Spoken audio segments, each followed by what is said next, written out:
C'est le déjeuner spirituel. Le pain du jour. Mangez la parole de Dieu. Trouvez la pensée du Seigneur dans le pain du jour. C'est une portion du sermon du dimanche que nous partageons avec vous. Alors, bon appétit. L'agenda spirituel, votre programme spirituel à la radio Parole Éternelle et en dehors. Ça se passe à la radio-télévision Parole Éternelle. Tous les jours, Parole Éternelle vous offre un verset biblique tiré de la portion quotidienne de lecture de la Bible. Un chant que Dieu dépose dans votre cœur aujourd'hui, un cantique que vous connaissez ou pas, à personnaliser. Faites-le vôtre aujourd'hui. Pensée du jour, une pensée pour vous dans les déjeuners spirituels. Tiré d'une réflexion spirituelle qui vous accompagne au quotidien. Eh bien, les déjeuners spirituels, c'est tout ça. Bon appétit.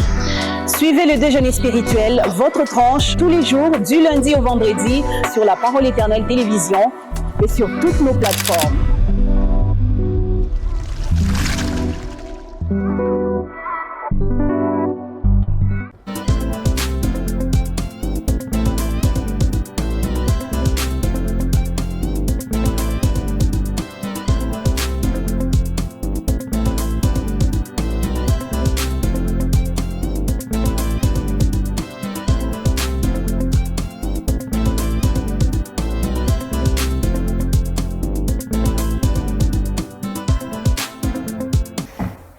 Gloire soit rendue à notre Seigneur qui nous accorde un jour particulier. C'est le jour que nous avons aujourd'hui qui ressemble peut-être à ce que nous avons déjà vécu, mais qui est assurément différent de ce jour, différent en objectif, différent en contenu, différent en forme, mais avec la même présence du Seigneur et peut-être encore une profondeur plus grande dans sa présence. Shalom et bienvenue à vous tous. Vous êtes à Lubumbashi, vous êtes à Kinshasa, vous êtes à Lisala, à Fungurume, à Moba, à Kolwezi, à Kanya, vous êtes à Likasi, vous êtes à Mbandaka, vous êtes à Bandundouville, un peu partout, vous êtes à Lupatapata.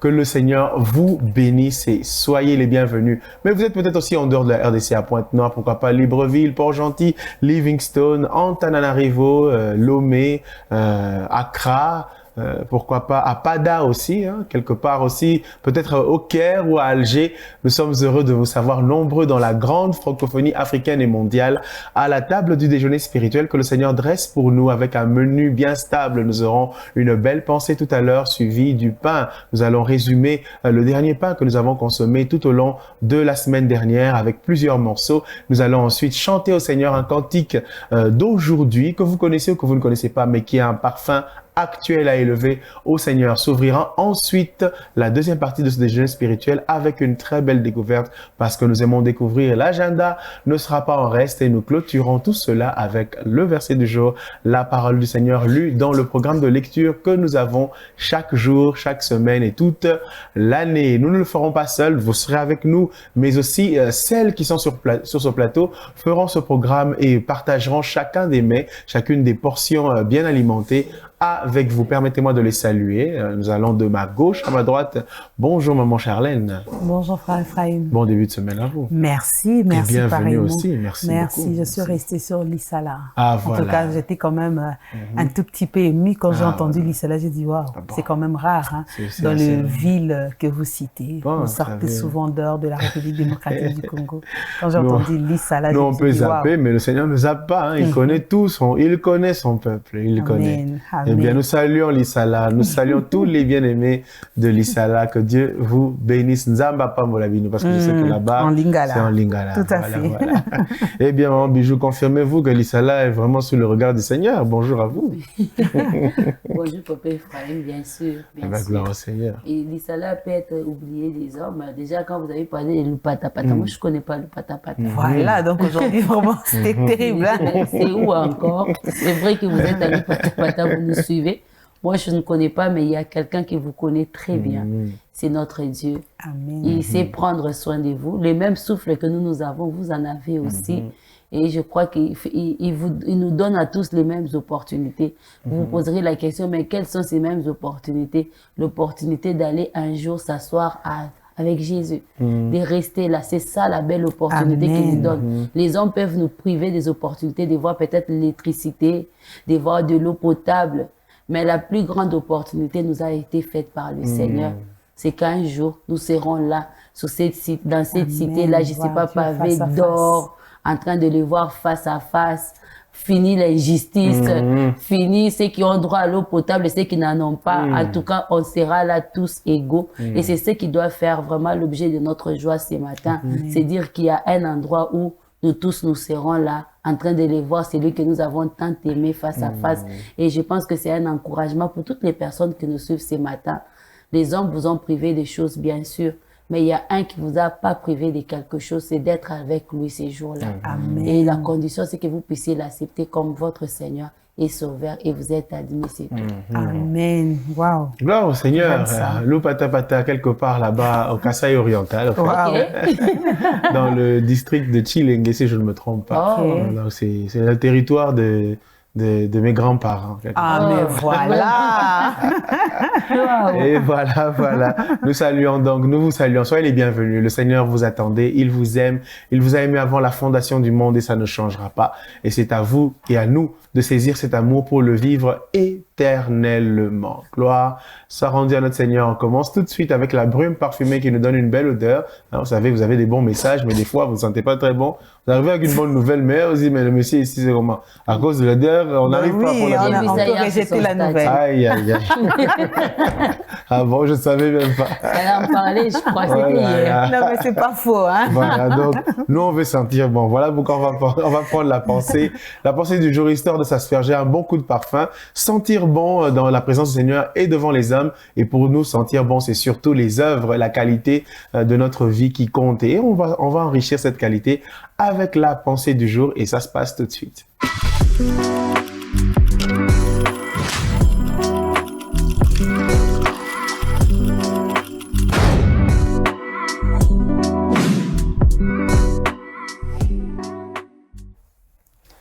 Voilà, une pensée qui s'affiche, mesdames.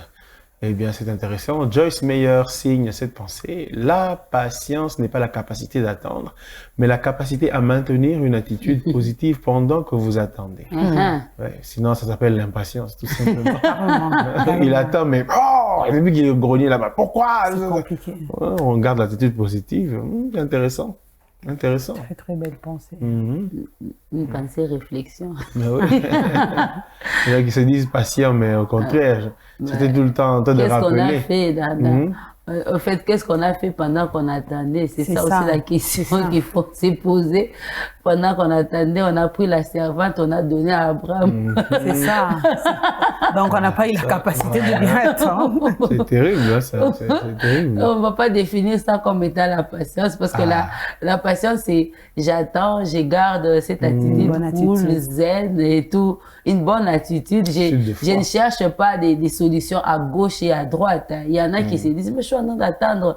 Ça nous arrive. Je vais donner vraiment un exemple pratique. On va dans ces bureaux de l'État où la plupart des cas, on vous oblige d'attendre.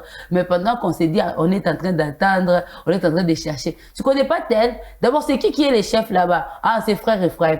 Est-ce que vous connaissez Frère Ephraim? J'appelle Charlène. Tu connais Frère Ephraim? Est-ce que tu as son numéro? Parce que moi, en tout cas, j'ai pas le temps, je peux pas attendre et tout. En fait, c'est vrai que j'attends, mais regardez toutes les stratégies que je suis en train d'utiliser. Et puis peut-être, à un moment, je me retrouve coincée, s'il faut le dire comme ça, parce que personne ne connaît les frères et frères, personne ne peut me trouver son numéro. Alors je me dis, j'ai pas le choix. Là, je vais attendre. J'attends parce que je suis coincée. Et la plupart des cas d'entre nous, c'est ce que nous faisons. Pendant que nous attendons la réponse de Dieu, on est là, genre, mais en train de tout chercher. La servante, c'est ci, c'est là. Et je vais me rappeler de cet exemple du pasteur qui disait, elle dit, cette fois-ci, j'ai louerai l'Éternel, mais il faut voir l'attitude. C'est celle qui a dit. Tout ça, ça compte, au fait. J'attends, mais mon attitude est comment? Je vais le dire comme on le disait déjà la semaine passée avec Maman Charlène, c'est une pensée qui nous appelle à une matinée de réflexion. C'est vrai qu'on se loue être patient, mais on attend comment? On attend comment? On attend comment? Peut-être qu'il y a des gens qui attendent avec des souvenirs du passé. Ne me fais pas attendre comme en 1956. Juste avant le... C'est pas possible. On attend, mais on est déjà sur ses gardes. Est-ce qu'on va reprocher à une personne pareille? Parce que bon, statistiquement, la personne qui lui demande d'attendre a déjà mal joué ses cartes plusieurs fois dans le passé. Est-ce qu'on va dire qu'elle doit vraiment attendre gratuitement comme ça? De toute façon, dans ces cas, on va parler aussi d'une rancune. Quand on a pardonné, on doit oublier. Parce qu'on le voit, en tout cas, je me dis que c'est vraiment le domaine de femme qui reproche à son mari, l'homme revient, il demande pardon, mais quand l'homme fait la bêtise, on revient encore sur ce qui s'est passé. Moi, je me dis, quand on a pardonné, on doit être capable d'oublier, de passer à autre chose, parce que chaque fois qu'on y revient, en fait, ça ne construit rien. Mais puisqu'aujourd'hui, ce matin, on parle de la patience et l'attitude que nous devons avoir pendant que nous attendons, je vois un jeune homme, David, à qui on a promis la royauté. En fait, il était en train d'attendre. Mais pendant qu'il attendait, on a vu son attitude. Plusieurs fois, il a eu la possibilité de faire du mal à celui à qui il devait succéder. Mais on a vu que son attitude était positive. Moi, je me rappelle même de ces hommes de David. Une fois quand j'écoutais, en fait, je lisais ces versets, je me suis dit, normalement, un chef, quand il doit se rendre à un endroit, on le voit même ici à Lubumbashi, quand le président doit venir ici, il y a déjà ces militaires qui arrivent peut-être 2 jours avant, qui inspectent le terrain. Mais comment le soldat de Saül n'ont pas pu entrer d'abord dans la grotte avant pour voir est-ce qu'il y a quelqu'un, Non, en fait, je me disais, en même temps, c'était une leçon que le Seigneur voulait nous donner. Je sais pas, est-ce qu'on avait aveugler les soldats? Je sais pas. Mais c'est l'attitude de David, au fait, pendant qu'il attendait la royauté qui m'a plu. Parce qu'il n'a pas voulu ôter la vie. Parce que la passion, c'est aussi ça, au fait. Vous attendez, comme Joyce Meyer le dit ce matin, avec une belle attitude. C'est vrai qu'elle va t'appartenir. C'est vrai que tu auras ton permis de conduire. Je sais pas pourquoi je parle de permis. C'est vrai, c'est vrai, c'est vrai. Mais quelle attitude tu as? Parce que si tu précipites les choses, ou bien tu attends avec une attitude pas convenable, tu risques de passer à côté. Tu risques de passer à côté. Je me dis, une fois si seulement David n'avait pas une bonne attitude en attendant la royauté, il pouvait peut-être se salir le main et ne pas accéder. Peut-être accéder, mais être tué par la même personne parce qu'on l'a vu faire ça. Et par la même occasion, j'étais en train de me dire, quand on attend, faudrait pas qu'on ait l'attitude de quelqu'un qui attend, mais qui sait déjà ce qu'il doit faire correctement. Parce que par moment, Dieu nous demande d'attendre sans savoir ce qui nous attend après. Vous attendez, mais vous ne savez même pas ça sera jusqu'à quand et comment ça va se passer. Mais nous, on précède au fait les choses. Donc, Dieu nous demande d'attendre, comme Sarah, Madame Kaïm l'a dit tout à l'heure. Dieu demande d'attendre, c'est Dieu qui est en train de vous éprouver. Mais moi, j'ai aussi mon tour, j'ai aussi un tour dans le sac, je sais que je peux faire ça. Mais la bonne attitude ce matin, c'est attendre et s'attendre à ce que Dieu va te dire de faire. T'attendre, quand tu es vraiment patiente, tu es patient, tu es en train d'attendre, mais avec des dispositions de cœur, à faire ce que Dieu te demandera de faire. Je crois que c'est aussi ça la bonne attitude. Au lieu d'attendre, mais tu as déjà tes choses à faire. Le frère, le chef vous dit, attendez, mais toi tu sais déjà que je peux demander l'argent là-bas, je couvre ceci. Tu peux venir, tu pensais bien faire, mais peut-être c'était pas ça, parce que le chef venait avec l'argent. Mais là que tu as appris peut-être avec intérêt, qui va remettre les intérêts? Donc attendre, mais aussi avoir une bonne attitude du cœur, s'attendre vraiment à ce que Dieu te dise ce que tu dois faire pendant cette attente. Eh oui, gloire au Seigneur. Hein. Le Seigneur veut que nous ayons aussi des bonnes manières, pas seulement des paroles spirituelles, des attitudes d'hommes de Dieu très... Mais on voit là sur le terrain, pas de patience. Même un enfant de 5 ans ça est encore patient. Vous voyez, donc c'est important que nous ayons ça aussi, qu'on ne le considère pas seulement dans la patience, dans la promesse. Oui. Dans aussi patience, c'est quand tu vas au guichet, le guichet de la banque. Patience, il faut savoir faire la file. Bon, il y a des comportements dans les files. Non, papa, frère. Les files d'attente et au comptoir, il y a des comportements. Pendant que vous parlez, je me dis aussi, c'est vraiment une qualité que nous, Congolais, nous avons perdu. Ah oui, et pourtant, le Lubumbashi était réputé pour les gens qui faisaient la ligne à l'arrêt de bus. Moi, quand je vivais à Kinshasa, j'étais enfant, c'est ce qu'on nous disait. À Lubumbashi, les gens font la ligne aujourd'hui, mais c'est terrible. C'est une qualité que nous avons, comme vous le dites, c'est vraiment perdu. Parce que quand vous voyez, comme vous dites, quand vous allez dans les guichets, tout ça, il y en a toujours un qui vient là, Toujours. D'autres qui doivent aller prendre l'avion, il est malade, il est hospitalisé, et puis finalement, ça crée un désordre. Je me rappelle, j'étais allé quelque part, on était bien, papa frère, dans la file, on attendait, jusqu'à ce que des messieurs comme ça apparaissent pour dire qu'ils doivent aller à l'aéroport et tout. Et par ces messieurs-là, un désordre a été créé comme ça. Et puis les gens disent, mais nous tous, on a des relations. C'est comme ça. Servons-nous nous tous de nos relations. Et puis on va voir. Ah, et puis finalement, on s'est dispersé. Je me dis vraiment que c'est, comme vous dites, ça fait partie des bonnes manières, mais c'est une qualité que vraiment, nous les Congolais, nous avons perdu. Jeté à la poubelle. Et nous avons vraiment mis ça de côté. Et c'est ça qui est, je peux dire même, qui est la base de beaucoup des problèmes que nous connaissons aujourd'hui. Où vraiment, comme Maman Chanel aime le dire, qui nous amène à élever même la folie dans l'église élevée. Parce que les cœurs bas, je peux être là parce qu'on me nomme aujourd'hui ministre. Je vais devenir riche les mêmes jours. Parce que même mes frères aussi doivent devenir riches les mêmes jours. Au lieu de dire à mon frère, c'est vrai que je suis ministre, mais il faut qu'on commence avec toi là. C'est-à-dire que tu dois commencer par étudier. Mais parce que je deviens ministre, mon frère qui n'a pas de diplôme, je commence par l'élever au rang de directeur. En même temps, je lui dis, tu vas étudier là-bas. À l'école, là-bas, il n'entre même pas au fait. Il corrompt. Pourvu que j'ai un diplôme. Et finalement, on a élevé des choses. Et aujourd'hui, ça coûte cher au fait. Ça nous coûte à nous-mêmes très cher. Peut-être pendant que nous sommes en train de faire, je ne vais pas dire peut-être, mais je vais les dire ainsi, c'est vraiment matinée réflexion, réfléchissons un peu à ce que nous faisons par manque de patience dans la vie de nos enfants, nous-mêmes. Au fait, les fast-food, on les appelle fast-food, mais quand on les mange, ça nuit à la santé. Tout à fait. C'est qui cuit, qui prend le temps de cuire, quand vous en mangez, vous bénéficiez des vitamines. Oublions un peu cette habitude des fast-food que nous avons amené même dans nos mariages, dans la vie de nos enfants. On a amené ça partout. On veut que tout se fasse vite. On ne veut pas, même les relations sérieuses, on n'en veut plus au fait. Il faut même une causerie entre mari et femme, c'est genre, fais vite, moi j'ai affaire. Sois un peu plus brève. Quelqu'un te dit, sois brève, moi j'ai beaucoup de choses à faire. Au fait, la personne n'a même pas le temps de... Comment vous voulez avoir une relation intime, profonde avec quelqu'un? Sans patience. Sans patience. C'est compliqué. Vous n'aurez jamais. Même avec... donc, quand on manque la patience, on ne construira jamais rien de sérieux.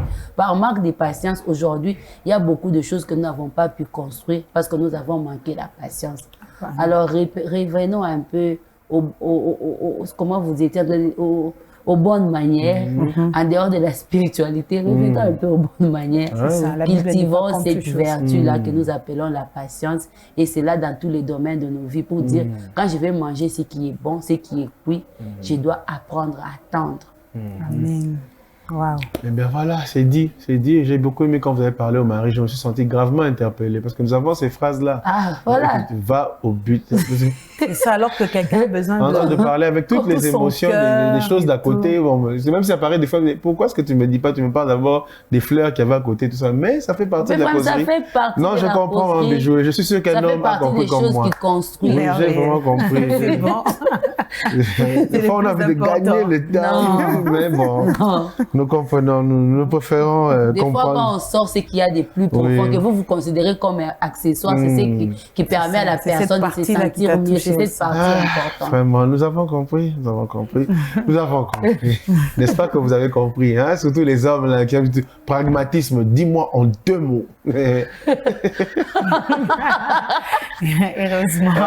Nous les hommes, on est terribles. La révélation est progressive. Dis-moi en 2 mots, je dis rien. Exactement, je ne dis rien. Parce qu'une femme ne réfléchit pas en ligne droite. Vous savez quand quelqu'un... Non, c'est pas ça. Vous voyez quand quelqu'un prend le temps pour vous dire, peut-être que en prenant le temps qu'elle pourra sortir la chose la plus profonde qu'il y a à l'intérieur d'elle-même. Comme on dit que la révélation, je ne peux pas venir te jeter tout comme ça. Mais plus j'ai pas le temps, et puis ça me permet de m'ouvrir et d'avoir confiance en toi. Plus je prends le temps, ça me permet de m'ouvrir et ça cultive cette confiance en moi, en toi, par exemple. Mais si vous me dites d'aller vite, ça crée un manque de confiance. Si ça peut prendre des jours, prenez des jours. Peut-être qu'on va sortir la petite chose là qui va tout régler. Les comme la patience, on a compris. Tout le monde a compris. Gloire au Seigneur. Et là, on sent bon. On peut maintenant avancer avec des bons messages à donner aux gens, n'est-ce pas? Et nous pensons tout de suite maintenant vers le pain, avec les mains bien propres. On sait bien laver les mains pour manger bien le pain. On va synthétiser ensemble le message du dimanche dernier, toutes les portions qui ont été abordées. On va partager ce que nous avons compris, ce que nous devons retenir, nous le mettre à table encore une fois et le manger. Bon appétit, on se retrouve juste après ceci.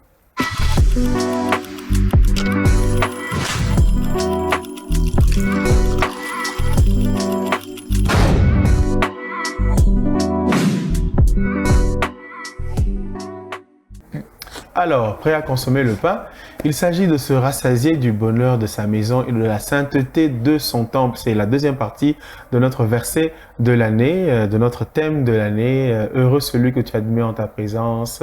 Nous nous rassasierons du bonheur de ta maison et de la sainteté de ton temple. Les questions peuvent se poser. On se rassasie du bonheur de la maison, de la sainteté du temple. On va y arriver. La sainteté, ça a l'air un peu plus facile que le bonheur à expliquer. Alors, le bonheur, là, il y a quoi? Il y a des coffres forts, c'est comment? Il y a quoi dans la maison du Seigneur pour se rassasier? Comment on peut récapituler ce message prêché le dimanche dernier? On commence avec vous. Bon, ouais, alors allons-y, parce que la question, par exemple, je me rappelle qu'on en a un peu parlé dans toutes nos émissions, que ce soit ici à la télé comme à la radio. Même à la radio. Le bonheur de sa maison, ça, en fait. se rassasier particulièrement. Et moi, je me suis rappelé que le Seigneur dit lui-même à son peuple, ou du moins par la bouche de son prophète, que je les rassasierai. Où? Dans ma maison de prière. Au fait, Je me rassasierai dans ma maison de prière, sur ma montagne. Donc, dans la maison du Seigneur, il y a réellement un rassasiement. Et il y en a. Il y en a, et dans la relation avec le Seigneur, admettons par exemple que la prière, ce soit seulement demander. Est-ce qu'on peut être rassasié seulement parce qu'on demande? Non. On est aussi rassasié parce qu'on communie. Et là, le Seigneur nous permet d'avoir un moment de communion réelle avec lui dans la prière et dans sa maison. Exactement. Et pendant que vous étiez en train de parler, j'étais en train de, comme vous le dites, j'étais en train de réfléchir. Je ne sais pas si ma réflexion est en train ça va taper à côté. Je vais le dire ainsi. Quand vous parlez de ces rassasiés, Papa Ephraim, moi je suis en train de voir beaucoup d'autres aspects. Au fait, pas comme vous dites là, il y en a qui se poseraient vraiment la question, mais c'est rassasié. Est-ce que quand je vais vraiment, le fait de quitter chez moi, arriver dans les temples là-bas, je n'ai pas encore mangé depuis les matins et tout et tout. Est-ce que le fait de parler à Dieu, ça va me rassasier? Est-ce que le fait de, est-ce que ça, parce que quand on parle de se rassasier, c'est comme on dit, kujiba, c'est ça. Kujiba, et puis, quand on se rassasie, ça vous procure un bonheur. Et quelqu'un peut se dire, vraiment, si j'entre là-bas et que je me rassasie, je vais sortir. Est-ce que ça va pas me rappeler que j'ai pas de vécu, je n'ai pas ceci, je n'ai pas cela? Mais, au fait, moi, je voudrais nous dire ce matin, quand on dit se rassasier de la présence de Dieu, pour dire que notre Dieu, il est vraiment, c'est tout dont nous avons besoin. Tout à fait. Et je crois que le pasteur Henri Papa, bien que je n'ai pas vraiment trop été là à cause des cours, j'ai eu à suivre. Il a vraiment parlé de ça. Oui. En fait, il y a Jésus-Christ, il est vraiment notre tout. Et plus nous nous approchons de lui dans sa maison, il y a toujours ces vides-là que lui-même parvient à combler, qui nous amènent à oublier un peu tous nos soucis de la vie, toutes ces choses-là. Et voilà pourquoi Paul vient vraiment avec ces versets pour nous dire, j'ai appris à vivre dans l'abondance, dans la disette. Il est en train de parler du contentement. Le contentement, c'est-à-dire que plus je suis dans la présence de Dieu, il y a vraiment, il y a beaucoup de choses qui étaient, par exemple, des besoins primordiaux pour moi, qui ne les sont plus aujourd'hui. J'ai appris à me rassasier du bonheur de celui que je côtoie tous les jours, au fait. Et je pense que plus on est proche du Seigneur, c'est ça que ça arrive à nous procurer, parce qu'on finit finalement par découvrir que Christ, il est tout pour nous. Amen. Il est vraiment ce bonheur parfait que nous ne trouverons nulle part que dans sa présence, dans son temple, au fait. Il y a aussi la vérité du fait qu'il y a des choses qui ne sont attachées qu'à la présence de à la maison du Seigneur. On est tous chrétiens. Certains disent, je peux vivre ma chrétienté à la maison. Je préfère ne pas être blessé et des choses pareilles. Mais le fait est que la communion fraternelle, c'est dans la maison du Seigneur. Et il y a certaines bénédictions qui passent comme par l'imposition des mains, par les paroles qui sont qui viendront dans la maison du Seigneur. C'est vrai que ça aussi, on peut exporter ça à l'extérieur, dans une campagne évangélique, ou même en passant dans une visite de compassion à la maison. Mais il y a vraiment des choses qui sont liées à la maison du Seigneur. Le pasteur Henri Papa le disait. En tout cas, il le disait dans la partie du pain, je crois que j'ai suivi avant-hier, il disait, il y a deux choses qui sont réellement attachées là-bas. Et dans la maison de Dieu, nous avons Jésus lui-même qui est là, Dieu qui est là. C'est vrai que tu peux le chercher ailleurs, mais il y a de miracles que Dieu a prévu, que ça ne se passe que dans sa maison et dans sa présence quand nous le rencontrons, comme vous l'avez dit. Et donc, il y a de paroles qui peuvent être libérées comme ça. Quand vous venez, parce qu'il a parlé de la définition que nous avons du temple, qui déterminera ensuite notre attitude. Parce que quand nous avons une définition particulière et nous voyons, en fait, nous quittons chez nous avec une définition de se dire, quand j'irai au temple, je rencontrerai le Dieu qui fait ça, le Dieu qui fait ceci. Ne vous en faites pas. Dans cette liste-là, il y aura quelque part où nous allons rencontrer également ces dieux-là, parce que ça se passe dans sa maison, ça se passe dans sa présence. Il a dit, quand nous venons dans sa maison, il y a des choses que nous recevons simplement parce que nous sommes venus, comme cette femme-là au dos courbé, parce que c'était ça l'exemple, qui avait été liée pendant 18 ans. Ces jours-là, quand elle a décidé de poser ce pas, de venir là, et il a rencontré Jésus, on a vu que dans sa présence, Dieu libère toujours une parole, Dieu libère toujours quelque chose qui nous sort de là. Ce qui est bien avec Dieu, quand il veut libérer la parole, il t'appelle peut-être pas par ta maladie, il n'a pas besoin de connaître l'historique de ta maladie ou de ta situation. Dans sa maison, nous avons la facilité de rencontrer un Dieu qui ne te pose pas des questions quand il veut te faire du bien. Parce que les hommes, c'est vrai que j'aurais peut-être envie de dire frère Ephraim ou peut-être madame Bijou, papa Dan, mais j'aurais aussi envie d'écouter son histoire pour savoir comment il en est arrivé là. Qu'est-ce qui s'est passé? Mais Dieu, quand nous venons, il n'a pas besoin de tout ça. Lui, il connaît notre besoin ultime quand nous venons dans sa présence. C'est que le pasteur disait, il sait que nous avons besoin de la guérison. Il va pas nous enfoncer davantage, commencer à te poser la question, mais toi aussi, qu'est-ce qui s'est passé dans ta vie? Pourquoi tu ne t'es pas encore marié? Il n'en a pas besoin. Il sait qu'en ce moment-là, toi, tu cherches le mariage. Il sait qu'en ce moment-là, cette femme avait besoin simplement de se redresser. Il n'avait pas besoin de savoir qu'est-ce qui s'est passé. C'est ce qui se passe, au fait, quand nous venons dans la présence de Dieu ou dans sa maison.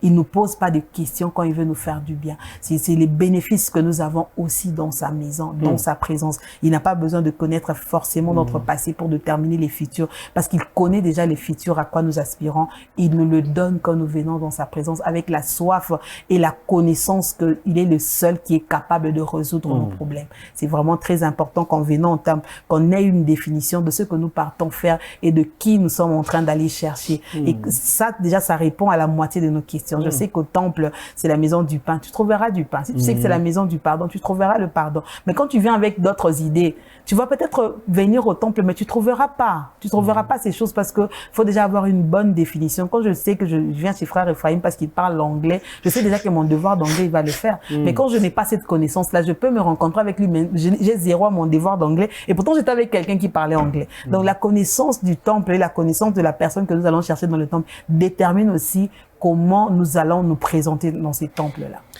Eh bien, je suis en train de penser à la sainteté de son temple, là, hein? Ça. La sainteté. Je pensais à ceux qui font des voyages, ils vont sur la Côte d'Azur. Hein, ils payent plus de 1 000 € pour aller où? Sur la Côte d'Azur. Bon, c'est bien la Côte d'Azur, hein, c'est pas mauvais. C'est pour faire quoi? Vraiment être nourri de cette beauté-là. Il y a des endroits où on va juste parce que c'est beau. C'est ça. Alors imaginons ensemble la beauté du temple du Seigneur. La beauté de son temple. Au moment où David parle de la beauté du temple, il n'y a pas encore de temple. Le temple n'est pas construit. Alors qu'est-ce qu'il voyait? En tout cas, je suis sûr que ce monsieur avait vraiment bien vu. Wow. Il avait trop bien vu. Et il y a un autre psaume où il dit, une chose que je désire ardemment, je voudrais habiter dans la maison du Seigneur, je voudrais admirer la beauté de son temple. Amen. Et le connaître tel qu'il est vraiment. Donc, prendre le temps. Donc, c'est ça que je veux. Donc, le roi David, il est où? Il est là-bas. C'est là-bas que vous allez le trouver en train de regarder la beauté du temple du Seigneur. La sainteté du Seigneur est une beauté, à mon avis, que vous et moi, nous n'avons pas intérêt à rater.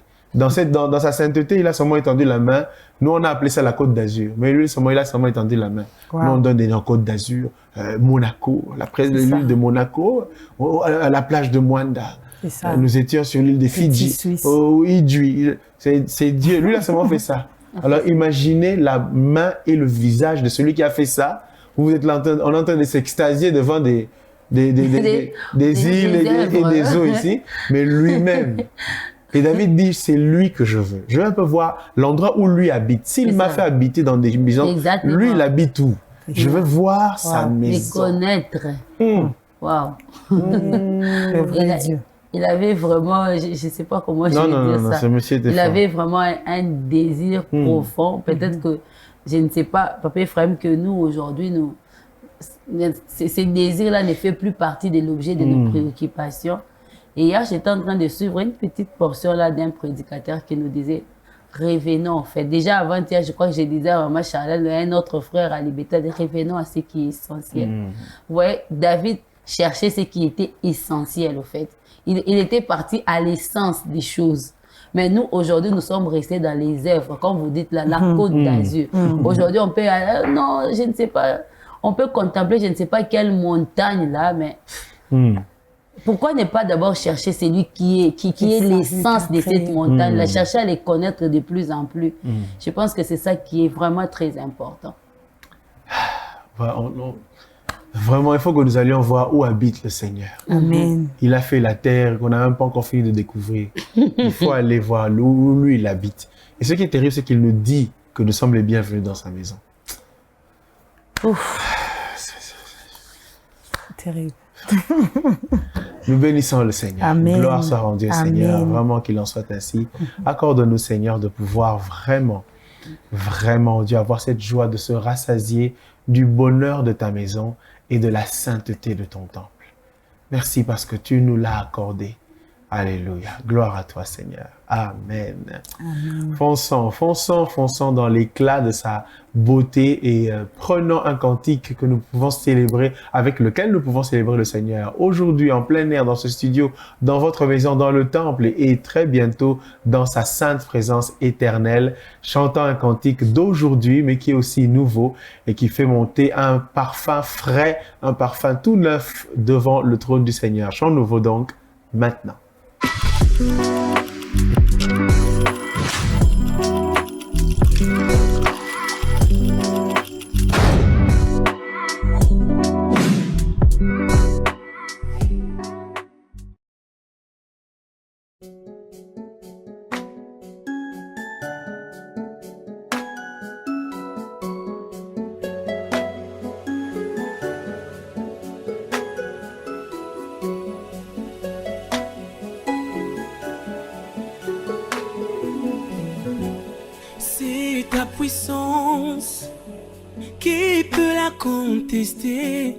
Même le marabout doivent dire, ça c'est le doigt des dieux.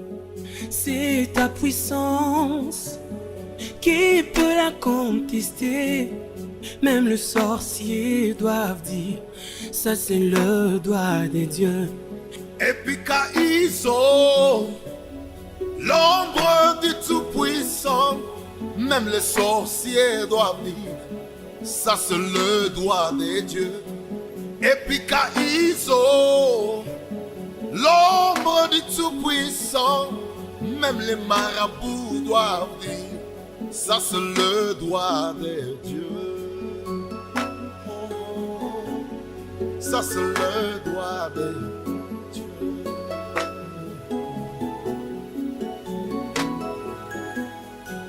Sous ton ombre, sous ton ombre, sous ton ombre, t'es célébré, t'adoré.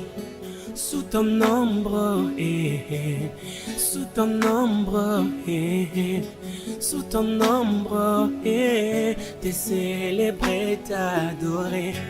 Et puis Kaïso, l'ombre du Tout-Puissant, même les marabouts doivent dire, ça c'est le doigt des dieux. Et puis Kaïso, l'ombre du Tout-Puissant, même les sorciers doivent dire, ça c'est le doigt des dieux. Et puis Kaïso, l'ombre du Tout-Puissant, même les marabouts doivent dire, ça c'est le doigt des dieux. Toute question qui révèle l'impossible dans ta vie, tu verras sa réponse aujourd'hui. L'ombre du Tout-Puissant. Saint-Esprit, ton heure est arrivée. Couvre. Ton heure est arrivée, Saint-Esprit. L'élo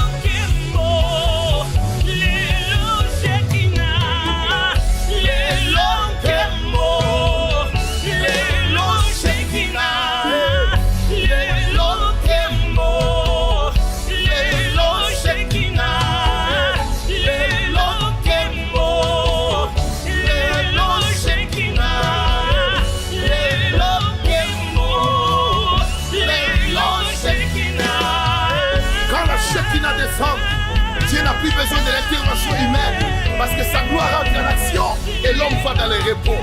Que ces choses arrivent dans ta vie maintenant au nom de Jésus-Christ.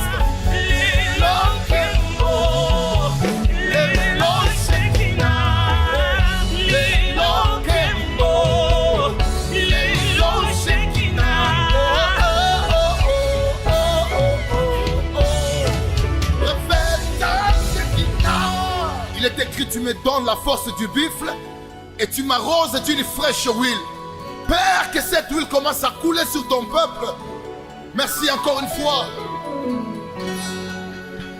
Unipakale mafuta, unipakale mafuta, unipakale mafuta, unipakale mafuta, unipakale mafuta, unipakale mafuta, unipakale mafuta, unipakale mafuta. I feel the glory of God in this place. And the Shekinah of the Holy Ghost is about to touch your spirit, your mind, your soul, your body.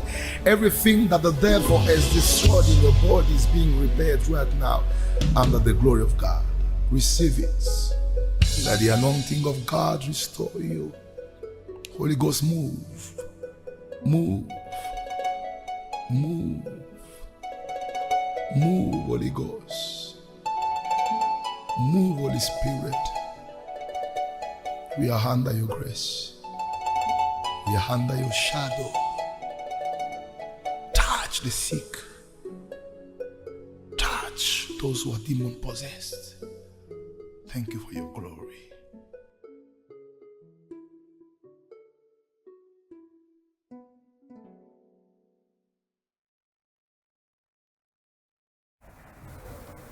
L'ombre du Tout-Puissant, Epikaïs, j'y arrive, avec le pasteur Grace Kafunda et l'apôtre Narcisse Magila. Un bon cantique, là, ça c'est une reprise, c'est une deuxième version. Je me rappelle quand je parlais avec le pasteur Grace, il me disait, oui, effectivement, c'est l'apôtre Narcisse lui-même qui m'a cherché. Il avait suivi la chanson, il avait beaucoup aimé, il avait même chanté ça une fois tout seul dans une réunion de prière. Et puis, il l'a contacté pour faire avec lui cette version-là. Et c'est lui qui a tout pris en charge, ils ont chanté, ils ont fait ensemble. Epikaïso, l'ombre du Tout-Puissant. En tout cas, même les marabouts vont dire, ça c'est le doigt. Et oh, la main va les transformer en vent, en bouillie, et puis vent vont disparaître. Dieu utilise seulement son doigt contre toute une grande armée. Là, il vient là, Dieu se va, papa, s'il fait ça, aïe. C'est terrible. C'est terrible. Wow. Et nous avons ça à notre disposition. Nous avons ça à notre disposition. Quand je vous entends parler, au fait, ça me fait du bien. Ça me fait du bien parce qu'en fait, on parle de l'ombre du Tout-Puissant. Et on sait quand Dieu a décidé de faire, de déployer sa puissance et que ça peut donner. Ce matin, on était en train de prier avec certaines femmes. On a dit, on a besoin cette fois-ci que Dieu fasse la différence. Ça sera comme devant le prophète de Baal. On a dit, un défi nous a été lancé. Et on a besoin de l'ombre du Tout-Puissant parce qu'on sait ce qu'il est capable de faire quand il vient. À cette époque-là, on parlait de l'ombre, on parlait de Dieu qui était parmi nous. Mais cette fois-ci, nous sommes encore plus dangereux parce que nous avons Jésus en nous. Donc, on peut encore accomplir plus. On n'a pas peur de défis qu'on nous a lancés. On n'a pas peur parce que nous savons comment nous gagnons nos batailles. Nous nous présentons nous-mêmes parce que nous savons que Jésus est déjà en nous. Et ce matin, on vient nous rappeler Epikaïs, l'ombre du Tout-Puissant. Je ne sais pas qu'est-ce qui est en train de tracasser quelqu'un en ce moment, mais qui est un enfant de Dieu. Je viens dire à cette personne ce matin, tu es plus fort que eux.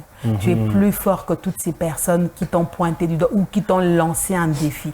Tu n'as même pas besoin de réunir un groupe d'intercesseurs. Tu peux le battre parce que le Saint-Esprit, Dieu est en toi. Jésus réside en toi de l'heure que tu avais donné ta vie au Seigneur. Et cette chanson vient encore, c'est comme si, je veux dire, enfoncer quelque chose en moi. C'est comme ça vient confirmer une parole. Et je le dis à quelqu'un ce matin du début de cette semaine, approprie-toi cette chanson et je vais dire gagne toutes tes batailles parce que tu n'as pas seulement l'ombre du Tout-Puissant, tu as Dieu en toi qui te permet de vaincre toutes les batailles auxquelles tu seras confronté cette semaine. Il nous permet de vaincre réellement. Oh, conscience, nous devons grandir dans cette conscience de qui est notre Dieu. Qui est notre Dieu. Nous sommes très conscients des problèmes.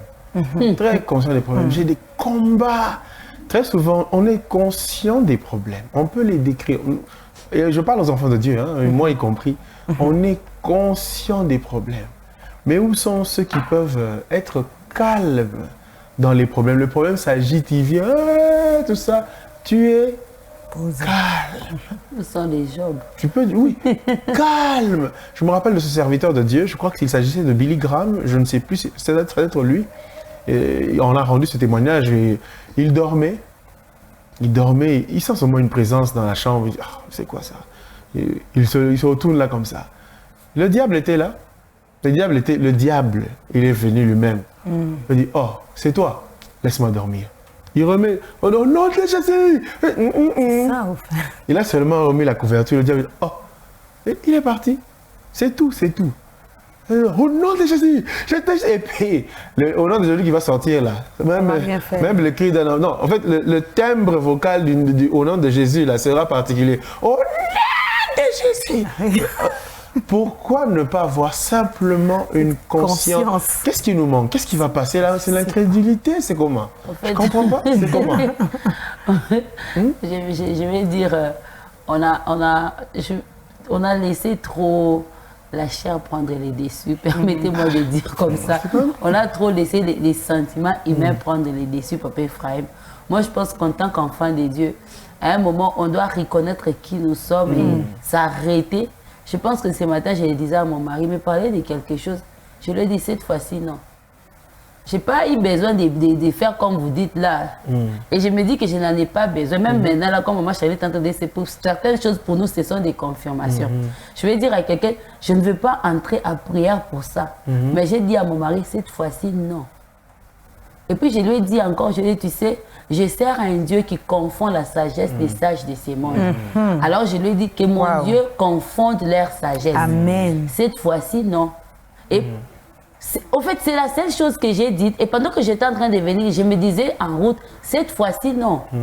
Donc pour dire, c'est vrai que ça arrive, mais cette fois-ci, ça n'arrivera pas. Pourquoi? Parce que, comme maman Chanette, on s'est mis vraiment au défi, au fait. Pour dire, cette fois-ci, ça n'arrivera pas. Peut-être que les autres fois, on a laissé venir, mais cette fois-ci, non. Pourquoi? Parce qu'on s'est dit, je suis enfant de Dieu. Ce n'est pas tous les jours. Non, non. J'ai aimé, des pasteurs parfaits nous disaient, un enfant de Dieu, ce n'est pas tous les jours, ombre de la mort, vallée de Baka. Oh, non, non, non, non. La vie d'un enfant de Dieu, ce n'est pas comme ça. Ombre de la mort, vallée de Baka. Jusqu'à ce que même on riait, je lui ai dit, jusqu'à ce que finalement tu ne vas plus rencontrer l'ombre, tu vas rencontrer la mort, elle va te prendre.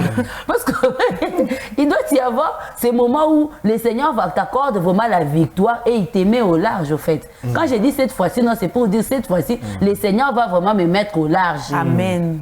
Le Seigneur va m'amener à Rehoboth. Et je vais continuer, comme le dit frère Josué. Il y a aussi quelque chose d'autre après Rehoboth. Donc j'irai après Rehoboth. Mais au fait, c'est ça la pensée que doivent avoir les enfants de Dieu. Aujourd'hui, vous le dites bien, on est trop dans les émotions, les sentiments. Au nom de Jésus, des fois, on ne maîtrise même pas sur quel champ de bataille on est. C'est ça, au fait. Des fois, on va chercher les armes qu'il ne faut pas. C'est ça. On va prendre les kalachnikovs pour tuer un cancréla. Imaginez les dégâts. Vous imaginez les dégâts. Quand vous utilisez les kalachnikovs pour tuer un cancréla, même la demeure où vous êtes sera détruite, au fait. Et puis finalement, vous n'aurez plus de demeure. C'est ça. Et quand il y aura le vrai combat, maintenant, il faut utiliser ça. Mais vous voyez, vous imaginez, votre frère Kalachnikov, la maison tombe et vous n'avez plus de maison. Et Dieu vous regarde, mais cet enfant n'a rien compris. Vous entrez dans une bataille et vous restez sans rien. Vous n'avez même pas de... Voilà pourquoi le Christ dit aux apôtres, à ses disciples, hommes de paix, de foi. Pourquoi? Pourquoi? Quand vous me voyez dormir, dormez aussi. C'est ça. Terrible. Wow. Pourquoi toute cette agitation dans la barque? Dormez aussi. Vous n'êtes pas avec n'importe qui. Jusqu'à quand je vais continuer à vous supporter? Amen. Ben écoutez, vraiment, oh là là, gloire au Seigneur. Ne soyons pas de ceux-là qui sont trop conscients des démons, des diables. Soyons conscients du Seigneur. Amen. Parce que lui, il n'a pas peur du combat. Il ne craint pas la bataille. Quand il entre, c'est les ennemis qui se dispersent. Est-ce qu'on se rend compte de ça? C'est pas de la blague. Oh, les ennemis tiennent tête à Dieu. Quoi? Ils font quoi? À Dieu. Qui? Citez-moi un peu les noms. Non, non, soyons dans ça, soyons conscients de qui est notre Dieu et de qui nous sommes en lui. Gloire soit rendue au Seigneur. Epikaïs, l'ombre du Tout-Puissant, même les sorciers, les marabouts, tous ces beaux mondes doivent dire, ça c'est le doigt de Dieu. Ils vont le dire, c'est leur bouche, qu'ils veuillent ou qu'ils ne veuillent pas, ils vont se retrouver en train de dire Yesunkolo. C'est ça qu'ils vont faire. C'est tout. Amen. C'est tout. Et voilà, gloire soit rendue au Seigneur, merveilleux cantique, merveilleuse réflexion. Allons maintenant vers ce que nous aimons, les découvertes. Nous aimons tout, hein. C'est pas, j'ai pas dit que ce qui vient de passer, nous n'aimons pas, au contraire, oh là là. Mais allons maintenant vers la deuxième partie du déjeuner spirituel avec une belle découverte, maman Charlène. On se plonge dedans juste après ceci. C'est court, hein, parce que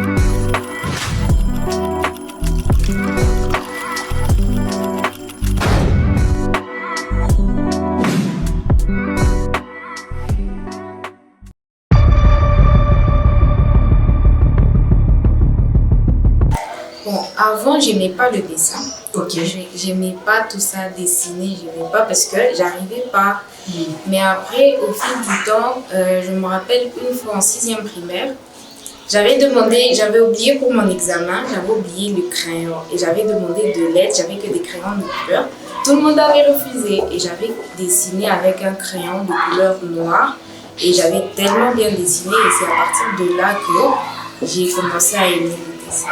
Wow, j'aime ça. J'aime déjà ce témoignage-là.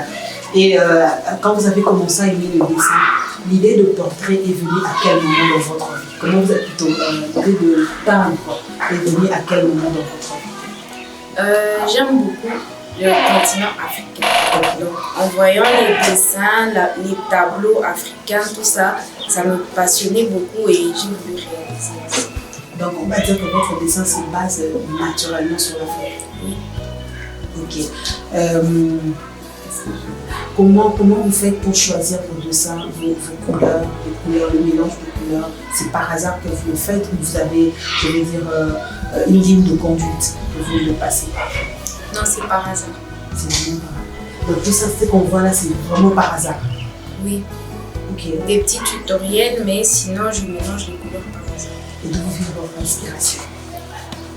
Juste comme ça, c'est venu juste comme ça. Vous n'avez pas un mentor qui vous guide dans votre façon de faire, ou c'est vraiment, je veux dire, libre. Vous êtes vraiment un libre penseur dans votre façon de faire?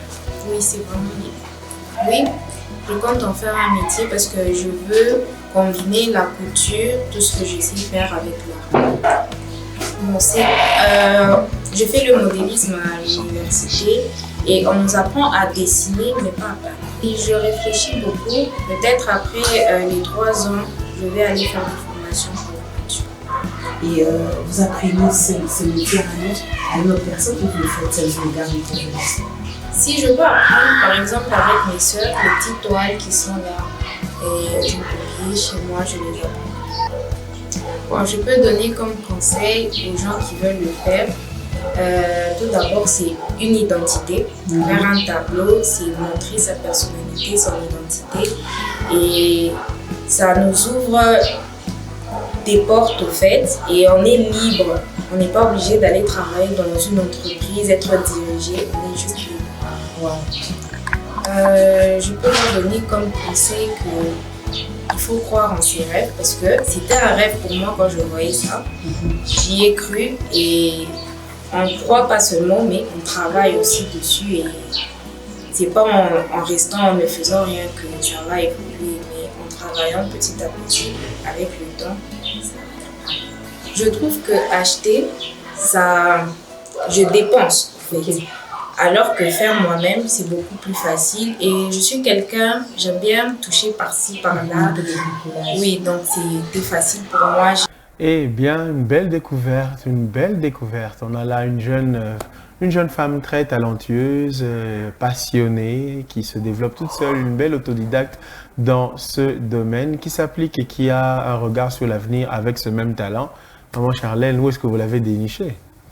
En tout cas, c'était une recommandation. Je ne sais même plus de qui. Est-ce que c'est de Maman Bijou? Mais c'était une recommandation. Non, c'est elle-même, Maman Rosette. Rosette, oui, elle m'a proposé ça. En fait, j'avais vu une fois, elle a publié un bouquet de fleurs. Et j'ai demandé à ces sont de fleurs naturelles. Elle m'a dit ce sont des tissus de fleurs. Et c'est sa nièce qui fait ça. Elle peint de tableaux. Elle veut publier de. Alors j'étais intéressée. Je me suis dit est-ce que je peux interviewer votre nièce. Elle s'appelle Luna, la jeune fille qui est passée là. Elle s'appelle Luna. Elle est encore trop jeune. Mais en fait, ce qui est particulier chez elle, ça me fait découvrir que chaque personne qui est née avec un talent, il suffit simplement de le découvrir. Parce qu'elle n'a pas appris ça à l'école, c'est qu'elle fait. Elle fait un travail, on va dire, quasiment professionnel, mais qu'elle n'a pas appris. Même les agencements de couleurs, vous l'avez suivi, elle le fait de manière, je vais dire, hasardeuse. Elle ne combine pas les couleurs comme, vous savez, il y a des gens qui étudient la chronométrie de couleurs, comment mettre la combinaison de couleurs. Elle ne connaît pas au fait. Même le tableau qu'elle a peint, elle a imaginé. Simplement qu'ici, je peux mettre du bleu, là-bas du jaune. Mais quand vous voyez les résultats, je me dis ça, c'est vraiment l'œuvre de Dieu. Parce qu'au fait, elle ne force pas. C'est peut-être avec le temps qu'elle aura peut-être à apprendre, mais jusque-là, elle ne force pas, elle le fait de manière naturelle. Elle imagine quelque chose, elle le met, elle accouche sur un tableau et elle fabrique tout seule. C'est ce qui est particulier avec elle. En fait, elle ne dessine pas seulement. Même le cadre, elle le fait elle-même. Elle a je vais dire, ses scies, elle taille elle-même, elle coupe son tissu, elle fait un travail complet. Elle ne paye pas de tableau, puis elle peint. Non, elle fabrique son propre tableau, sa propre planche, jusqu'au, je veux dire, au travail final. C'est ce qui m'a plu avec elle. On va dire vraiment, c'est vraiment une artiste née. Hein. Elle le fait toute seule. Certainement, on va voir tout ça. Elle fait tout son travail. Et puis, c'était son premier tableau, son premier grand tableau, parce qu'elle fait de petits, de moyens, mais c'était vraiment son premier grand tableau. Pour elle, c'était comme un honneur qu'elle voulait faire à Parole éternelle. Parce qu'on l'a contactée, on a valorisé son travail. Au début, elle faisait ça comme, je vais dire, un passe-temps. Mais après, elle commence à prendre du goût et elle commence à essayer de proposer aux amis. Et nous étions la première personne à valoriser son travail. Et elle nous a donné ces grands tableaux qu'elle nous a d'ailleurs offerts. Et donc, j'aimerais par ici dire à toutes les personnes qu'on n'est pas venu vide. Personne ne vient sur terre vide. Dieu dépose toujours quelque chose en quelqu'un. Parce que ce qu'elle fait, ça n'a rien à voir avec ses études. Mais elle se retrouve mieux dans ça. Je suis sûre qu'elle certainement va même laisser ses études pour poursuivre avec cette carrière. Parce que c'est libre, comme elle a dit, c'est indépendant. Elle travaille pour personne. Elle travaille à son propre rythme. Mais elle fait consommer son produit et les gens consomment sans problème. Donc c'est vraiment une belle découverte de ce matin. Très belle découverte. Très belle découverte. Si on faisait un petit tour de table, à part ce que nous faisons maintenant, quelqu'un a quand même conscience de son talent caché. Sans demander. En fait, c'est une question qui ne demande pas de réponse. Donc, c'est sans demander de réponse, c'est juste une interpellation interne. Nous avons tous un talent, c'est lequel? Il faut vraiment y réfléchir. Le Seigneur ne donne rien pour rien. Il ne fait rien pour rien. Non, il m'a juste, vous savez, Dieu ne fait pas seulement bien ça. Il ne le fait pas. Il ne le fait pas. Quelqu'un disait que le talent, je crois qu'on l'a déjà dit dans cette émission, le talent, par exemple, dont parle la parabole du méchant serviteur du talent. Le mot talent, ce n'est pas forcément l'aptitude. C'est d'abord une valeur monétaire financière dans la Bible. Et ça vaut, je cherche encore le chiffre. Le pasteur Atoms. Oui. C'est dans un séminaire ici. Oui, c'est même prouvé. Donc, c'était une somme d'argent en or. Et cette somme d'argent pouvait être le salaire de toute une personne pour 25 ans. Donc, imaginez quand maintenant, transposons ça à l'aptitude, le Seigneur met en chacun d'entre nous le salaire de 25 ans. Mais tu es là, tu es en train de chômer. Vraiment, des fois, on mérite d'être giflé. C'est ça. Le Seigneur lui-même s'étonne que tu sois encore en train de demander aux autres. Alors que tu as pour toi des 25 ans, tu n'as jamais utilisé ça. Réfléchissons. Même pas pour 6 mois. C'est ça.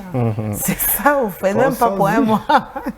Eh bien. Alors, quel est ton talent? Question posée. Réponds à la question et applique-toi à le développer, à le rendre vraiment rentable. Gloire soit rendue au Seigneur. Nous poursuivons dans le déjeuner spirituel pour prendre l'agenda. Je n'en dis pas plus, ça vient après ceci.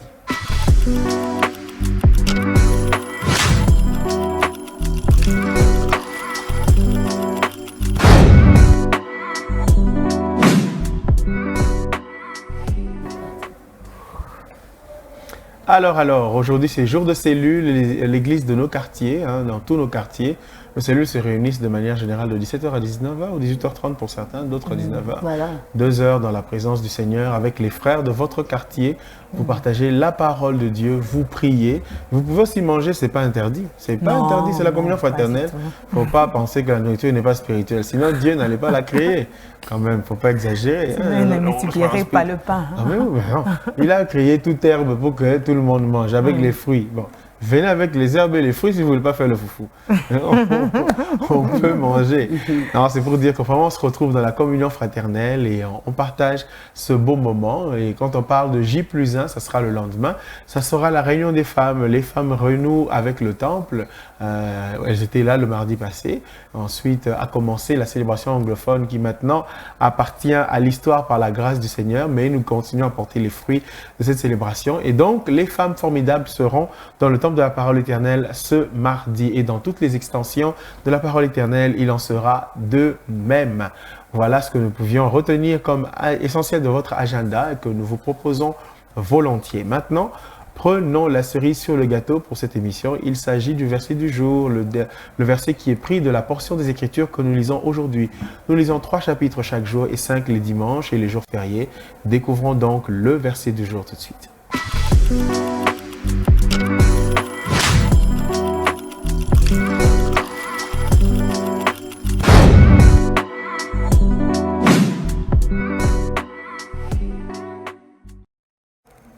Nous y voici, Maman Bijou, voici le verset.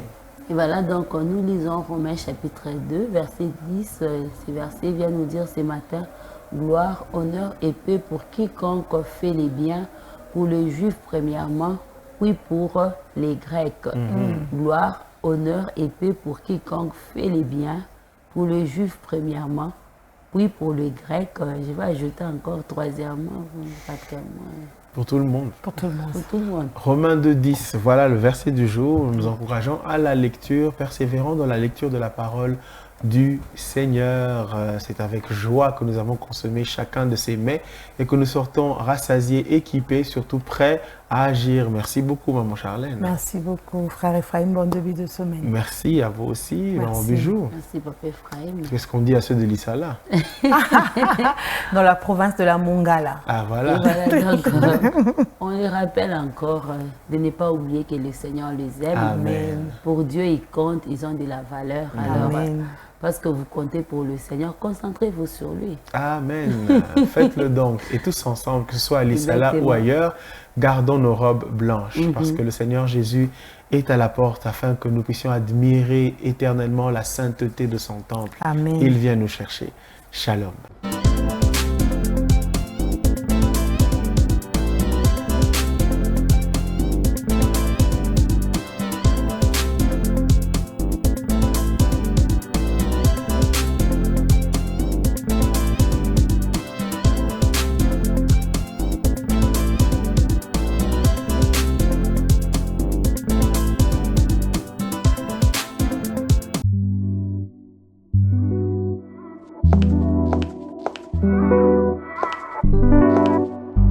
C'est le déjeuner spirituel. Le pain du jour. Mangez la parole de Dieu. Trouvez la pensée du Seigneur dans le pain du jour. C'est une portion du sermon du dimanche que nous partageons avec vous. Alors, bon appétit. L'agenda spirituel, votre programme spirituel à la radio Parole Éternelle et en dehors. Ça se passe à la radio-télévision Parole Tous Éternelle. les jours, Parole Éternelle vous offre un verset biblique tiré de la portion quotidienne de lecture de la Bible. Un chant que Dieu dépose dans votre cœur aujourd'hui, un cantique que vous connaissez ou pas, à personnaliser. Faites-le vôtre aujourd'hui. Pensée du jour, une pensée pour vous dans les déjeuners spirituels. Tiré d'une réflexion spirituelle qui vous accompagne au quotidien. Eh bien, les déjeuners spirituels, c'est tout ça. Bon appétit.